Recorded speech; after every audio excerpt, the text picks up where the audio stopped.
अगर आप देखोगे यहाँ पे आपको गिवन है एक एक्टिविटी टेबल दिया हुआ है। इस एक्टिविटी टेबल में एक्टिविटीज का सेट दिया हुआ है और साथ में टाइम ऑफ कंप्लीशन दिया हुआ है। तो एक्टिविटी सेट की अगर मैं बात करूंगा, इस एक्टिविटी सेट में बोला गया है कि एक्टिविटी 1 से 2 इज द फर्स्ट and 1 से 3 is also the first set of activities.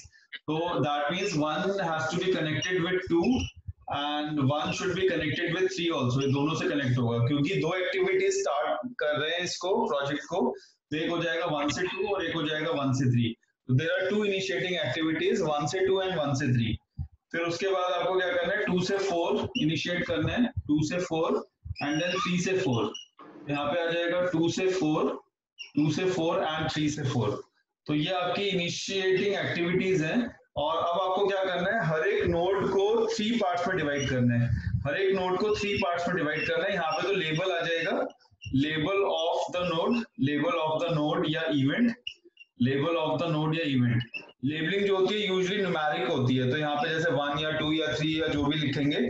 और फिर जो नीचे वाला पार्ट है उसको 2 पार्ट्स में डिवाइड करेंगे। This is ES and this is LS, LF, ES and LF. तो ES क्या होता है? ES is earliest time to start. ES stands for ES stands for earliest time to start. Earliest time to start. ES stands for earliest time to start. And LF stands for latest time to finish. Latest time to finish. Earliest time to start and latest time to finish. Okay, earliest time to start and latest time to finish. अब यहाँ पे जो आपने labels लिखे हैं इसके corresponding आपको हर एक सर्कल को 2 पार्ट्स में और डिवाइड करना है। तो एक पार्ट तो ऑलरेडी डिवीजन है, जो ऊपर वाला पार्ट है उसमें लेबलिंग कर दी, और नीचे आपको अर्लीस्ट टाइम टू स्टार्ट और लेटेस्ट टाइम टू फिनिश लिखना है। फिर यहाँ पे आप क्या करोगे, एक्टिविटी ड्यूरेशन कॉपी कर दो। ये 6 वीक्स का है, फिर यहाँ पे 4 वीक्स है, फिर 2 से 4 में 8 वीक्स है, 2 से 4 में ये 8 वीक्स का ड्यूरेशन है, यहाँ पे 8 वीक्स है, और फिर 3 से 4 में यू हैव 6 वीक्स ड्यूरेशन। 3 से 4 में 6 वीक्स का ड्यूरेशन है। यहाँ तक देखो, यहाँ तक कोई डाउट है? No sir. अब आपको क्या करना है, for the first node we will consider the starting time as 0। For the first node we will consider the starting time as 0। जो पहला नोड होगा उसके लिए हम स्टार्टिंग टाइम को 0 लिखेंगे। और आपको ये भी याद रखना है कि इसमें जहां पे भी मर्ज होता है, जैसे आपके पास जो नोड 4 है, नोड 4 में more than 1 arrows are approaching to node 4, more than 1 arrows are approaching to node 4, इसलिए हम बोलेंगे इसको मर्ज, इसको बोलेंगे मर्ज। क्योंकि more than 2 arrows are approaching to this node, ठीक है, इसको बोलेंगे merge event. This is called as merge event, ठीक है। अगर एक से ज्यादा नोड्स टर्मिनेट होते हैं एक जगह पर तो उसको बोलते हैं merge event. So if more then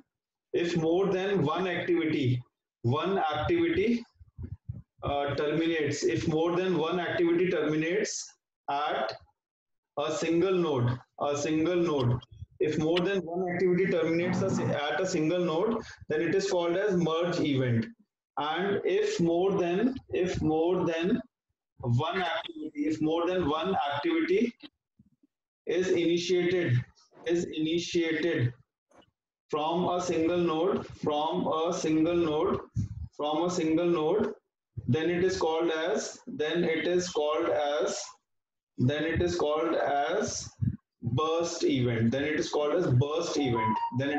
burst event. तो बर्स्ट इवेंट में क्या होगा, जैसे मान लो ये भी कोई नोड है, यहाँ से 1, 2 या 3 एक्टिविटी इनिशिएट हो रही है। जैसे ये बर्स्ट है, जो 1 इवेंट है ये बर्स्ट है, बर्स्ट क्योंकि यहाँ पे एक से ज्यादा एक्टिविटी इनिशिएट हो रही है और यहाँ पे एक से ज्यादा एक्टिविटी टर्मिनेट हो रही है, इसलिए ये मर्ज नोड है, मर्ज, MERGE। यहाँ तक देखो, यहाँ तक कोई डाउट है? No sir. ओके, अब एक्टिविटी 2 का जो अर्लीस्ट स्टार्टिंग टाइम होगा वो क्या हो जाएगा, 0 प्लस इस एक्टिविटी का टाइम। तो 0 प्लस 6 कितना होता है? 0 प्लस 6 यहाँ पे 6 लिख लेंगे। यहाँ पे चेक करो, यहाँ तो कोई प्रॉब्लम है तो बताओ, यहाँ तो कोई प्रॉब्लम है? No sir. नेक्स्ट एक्टिविटी 3 के लिए आपको आना है 0+3, 0+4, 0+4 will be how much? 4 0+4 will be 4, तो यहाँ पे 4 आ जाएगा। यहाँ पे चेक करो, यहाँ तो कोई प्रॉब्लम है? No sir. अब जब भी मर्ज इवेंट होगा, मर्ज इवेंट में आपको हाईएस्ट टाइम देखना है, हाईएस्ट टाइम कौन सा है। तो 6+8 कितना होता है? 6+8 14 and 4+6 10। जो बड़ा होगा उसको चूज करेंगे। तो 6+8 बड़ा है या 4+6 बड़ा है? 6+8 6+8 बड़ा है, तो यहाँ पे हम 14 लिख देंगे। ठीक है, 4+6 को नहीं लिखेंगे, 6+8 को लिखेंगे, तो यहाँ पे 14 आ जाएगा। अभी हमने ये वाला एलिमेंट फिल किया, इसको बोलते हैं earliest time to start. Earliest time to start में आप लोगों को क्या करना है? Earliest time to start an activity you have to write. जैसे activity 1-2 will be started from the beginning, activity 1-3 will be started from the beginning, activity 2-4 will be initiated at the 6th week, activity 3-4 will be initiated in the 3rd week। इस से करना है। यहाँ तक check करो, यहाँ तो कोई डाउट है तो बताओ। सर एक मिनट, आपने वो 3rd वीक कैसे लिखा है उसमें बताया, फर्स्ट और सेकंड एक्टिविटी के लिए? बेटा 4th वीक में है ना, फर्स्ट और सेकंड के लिए। फर्स्ट और सेकंड के लिए हाँ 6 आया ना, 6 है ये, 3 नहीं है, 6 है। हाँ, तो फर्स्ट और सेकंड के लिए 6th वीक और फर्स्ट और थर्ड के लिए 4th वीक। नहीं, ये एक्टिविटीज फर्स्ट से सेकंड वाली एक्टिविटी स्टार्ट होगी 0th वीक में, और फर्स्ट से थर्ड वाली भी 0th वीक में स्टार्ट होगी। ये एक्टिविटी तो यहाँ से स्टार्ट हो रही है ना, तो starting it is done from the 0th week, and this is also started from the 0th week. Activity 2 से 4 will be starting at 6th week, and activity 3 से 4 will be starting at 4th week. Okay sir. And then जो ये वाला part होता है, इसको बोलते हैं latest time to finish. Latest time to finish, अब ये जिस वीक में स्टार्ट हुई है लेटेस्ट टाइम वही माना जाता है, मतलब जो एंड नोड का ईएस है वो एंड नोड का एलएफ भी माना जाता है। तो लेटेस्ट टाइम टू फिनिश इसको 14, latest time to finish will be 14। यहाँ तो चेक करो, यहाँ पे कोई डाउट है तो बताओ। No sir. अब आपको क्या करना है? इवेंट बताया बेटा आवाज नहीं है, फिर से बोलो। सर, आपने जो इवेंट बताया उसमें आपने इनिशिएटिंग क्या बताया है? इनिशिएटिंग फ्रॉम 3-1 ये वाला। सर ऊपर जो आपने बर्स्ट इवेंट के बारे में बताया कि वो इनिशिएट होता है। Burst event are those events, burst मतलब दोज इवेंट जहां से एक से ज्यादा एक्टिविटीज इनिशिएट होती हैं, उसको बर्स्ट इवेंट बोलते हैं। ऐसे इवेंट जहां पे एक से ज्यादा एक्टिविटी इनिशिएट होगी, जैसे अगर ये नोड है और यहाँ से सिर्फ एक ही एक्टिविटी इनिशिएट हो रही है तो ये तो नॉर्मल इवेंट हो गया। लेकिन अगर एक से ज्यादा इनिशिएट हो रहा है तो इसको बर्स्ट बोलते हैं। एक से ज्यादा एक्टिविटी अगर इनिशिएट होती है तो उसको हम बर्स्ट इवेंट बोलते हैं। ओके सर, ठीक है, तो अभी आप याद रखो, ये जो यस सर, इवेंट का अर्लीस्ट टाइम टू स्टार्ट होगा वही लेटेस्ट टाइम टू फिनिश भी होगा। जो लास्ट इवेंट का अर्लीस्ट टाइम टू स्टार्ट होगा वही लेटेस्ट टाइम टू फिनिश भी होगा। यहाँ तो कोई डाउट है? No sir. अब इसको बैक ट्रैक करो। जब आप बैक ट्रैक करोगे तो बैक ट्रैकिंग में आपको वैल्यू सेम आ रही है तो आप डबल एरो लगा दोगे। जैसे अब आपको बैक ट्रैकिंग में माइनस करना है, अभी आप क्या कर रहे थे, फॉरवर्ड ट्रैकिंग में तो प्लस कर रहे थे। इवन आप इसमें ना ये वैल्यूज पहले कॉपी कर लो जिससे आपको याद रहेगा कि हमने किया क्या है। तो अगर मैं ये थोड़ा सा इधर आ जाते हैं, एक्टिविटी 1 से 2 का यहाँ पे हम लोग 2 कॉलम्स बनाते हैं। एक हो जाएगा ES और एक हो जाएगा LF, latest time to finish, ES and LF। तो 1 से 2 के लिए ES कितना है? 1 से 2 के लिए अर्लीस्ट टाइम टू स्टार्ट है 0, तो यहाँ पे 0 आ जाएगा। 1 से 3 के लिए भी 0 है, यहाँ पे 0 आ जाएगा। फिर 2 से 4 के लिए इट इज 6, 2 से 4 के लिए यहाँ पे 6 आ जाएगा, और 3 से 4 के लिए इट इज 4, 3 से 4 के लिए 4 है तो 4 आ जाएगा। यहाँ तो कोई डाउट है? No sir. Okay, now latest time to finish for activity 3 से 4 के लिए latest time to finish कितना है? 14, तो यहाँ पे 14 आ जाएगा। फिर 2 से 4 के लिए कितना है लेटेस्ट टाइम टू फिनिश, ये भी 14 है, तो यहाँ पे भी 14 आ जाएगा। यहाँ तक चेक करो, यहाँ तो कोई डाउट है तो। No sir. अब बेटा बैक ट्रैक करो। बैक ट्रैकिंग में जहां पे भी आपके पास सेम वैल्यूज आएंगी, मतलब ये दोनों सेम होगा, तो फिर आपको जब भी सेम वैल्यू आएगी तो डबल एरो लिखना है। जैसे 14 में से 6 गए तो कितना बचा? 14 में से 6 गए तो कितना बचा? 8। 14 में से 6 गए तो 8 बचा, और यहाँ पे 8 लिख सकते हैं। और 14 में से 8 गए तो कितना बचा? 6। 14 में से 8 गए तो कितना बचेगा? 6 बचेगा। ये दोनों बराबर हो रहे हैं, तो ये दोनों बराबर हो रहे हैं, तो यहाँ पे आपको डबल एरो लगाना है। ठीक है, जब बराबर होगा तो आपको डबल एरो लगाना है। यहाँ तक चेक करो, यहाँ तो कोई डाउट है तो बताओ। No sir. ठीक है, और फिर 14, ये 6 हो गया।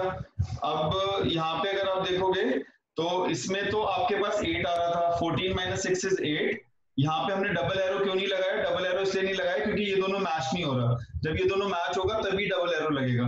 14 में से 8 माइनस किया तो 6 आ रहा था, ये मैच हो रहा है इसलिए मैंने यहाँ पे डबल एरो लगाया।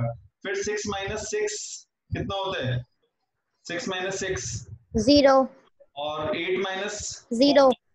8 माइनस 4 4। तो 0 और 4 में से तो 0 छोटा है, जो छोटा होगा वो लिखेंगे। और ये मैच भी हो रहा है, इस पाथ से मैच हो रहा था, तो यहाँ पे डबल एरो लग जाएगा। यहाँ तक चेक करो, यहाँ तो कोई डाउट है? No sir. तो जहाँ पे डबल एरो लगता है वो क्रिटिकल पाथ होता है। Double arrow is the critical path, मतलब जहाँ पे भी डबल एरो लग रहा है वो क्रिटिकल पाथ होगा। So therefore for the given problem we can complete the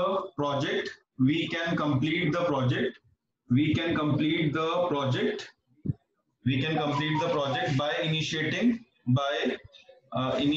activities in the following sequence. By initiating activities in the following sequence. By initiating activities in the following sequence. तो sequence क्या होगी वो मैं यहाँ पे लिख देता हूँ। पहले हम 1 से 2 को एग्जीक्यूट करेंगे, 1 से 2, और फिर हम 2 से 4 को एग्जीक्यूट करेंगे, 2 से 4। तो ये मेरा क्रिटिकल पाथ हो जाएगा। This will be the critical path, इसको हम लोग क्रिटिकल पाथ बोलेंगे। और यहाँ पे अगर आप देखोगे इसका 1 से 2 का अर्लीस्ट टाइम टू फिनिश है 6, 1 से 2 का यहाँ पे 6 आ जाएगा, और 1 से 3 के लिए यहाँ पे 8 आ जाएगा। 1 से 2 के लिए 6 है, 1 से 3 के लिए 8 है। यहाँ तक देखो, यहाँ तक कोई डाउट है तो बताओ। No sir. So this is how you have to complete this question। और ये अगर समझ आ गया तो नेक्स्ट क्वेश्चन पे चलते हैं। अगर इसमें कुछ पूछना है तो पूछ लो। No sir. Question है, it says okay, it says that you have activities which are given as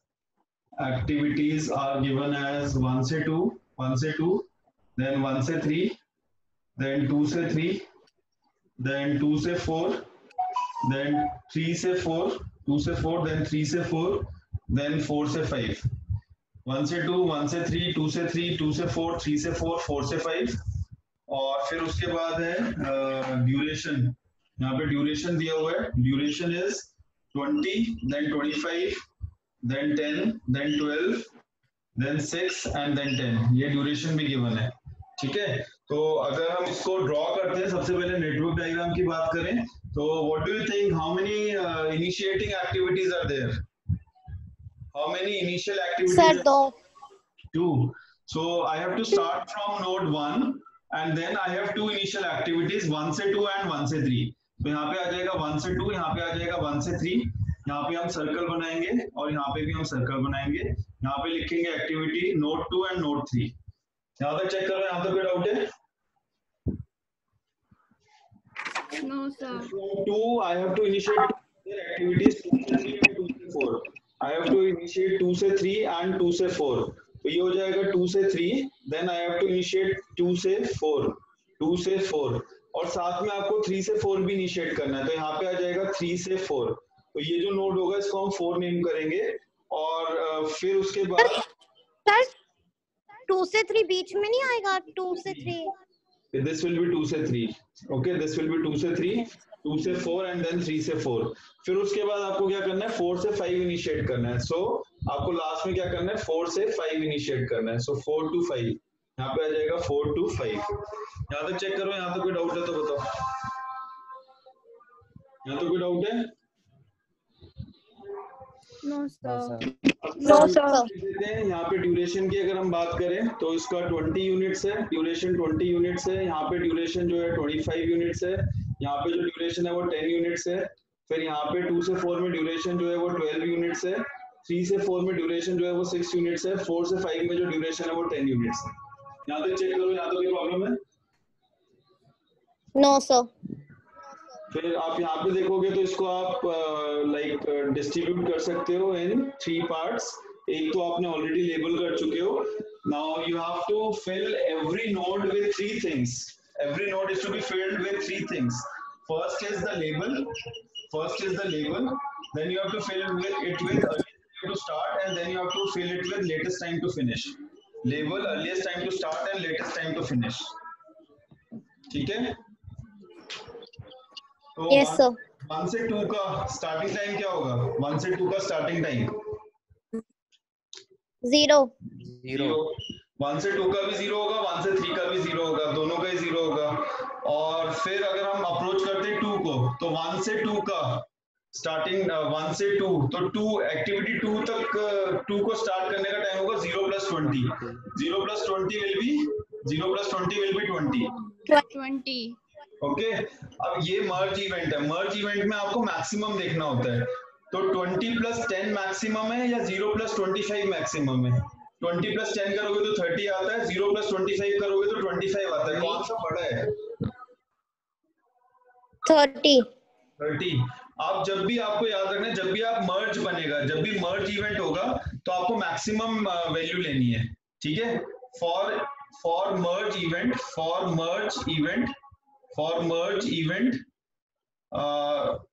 while calculating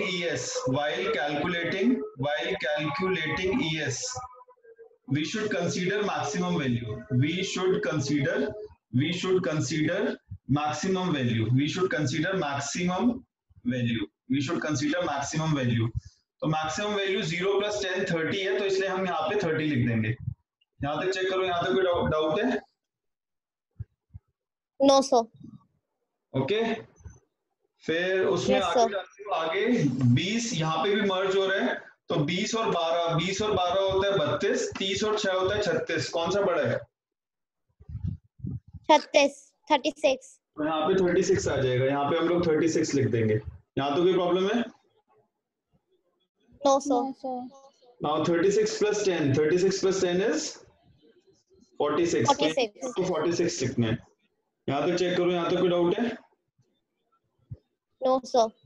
No. अब जब आपके पास सारे नोड्स का अर्लीस्ट टाइम टू स्टार्ट तो आ गया. मतलब जैसे आप देखोगे ES की अगर मैं बात करूं ES तो एक्टिविटी 1 से 2 के लिए तो 0 है. 1 से 2 के लिए 0 है. 1 से 3 के लिए भी 0 है. Earliest time to start.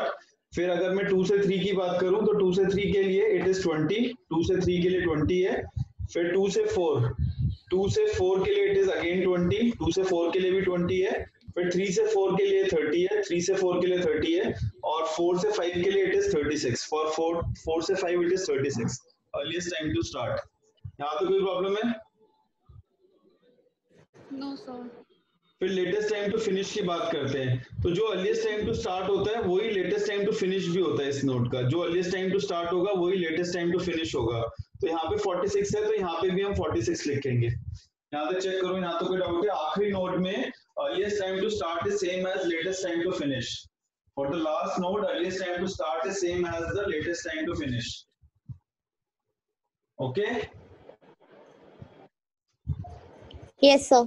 इसको बैक ट्रैक अगर आप करोगे, जब आप बैक ट्रैकिंग करोगे then 46 - 10 will be how much? 36. 46 - 10 will be 36. और क्या ये मैच हो रहा है दोनों? Yes, sir. मैच हो रहा है तो डबल एरो लगा Yes, देंगे. sir. अगर मैच होता है तो डबल एरो लगाना है. ठीक है? अगर मैच होगा then I will put double arrow. Alright. Yes, sir. फिर बैक ट्रैकिंग करो। Yes, sir. 36 minus 6, 36 minus 6 30. Match हो रहा है? Yes, Yes, sir. sir. Double arrow. 36 minus 12, 36 minus 12। 24. अच्छा, इसमें जब बैक ट्रैकिंग करोगे ना तो कम लिखना है। इसमें यहाँ पे क्या हो रहा है, ये अगर आप देखोगे ये वाला नोड जो है ये बर्स्ट नोड है। बर्स्ट नोड में 30 minus 10 करोगे, 30 minus 10 is 20 and 36 minus 12, 20. 36 minus 12 is 36 minus 12 will be 24।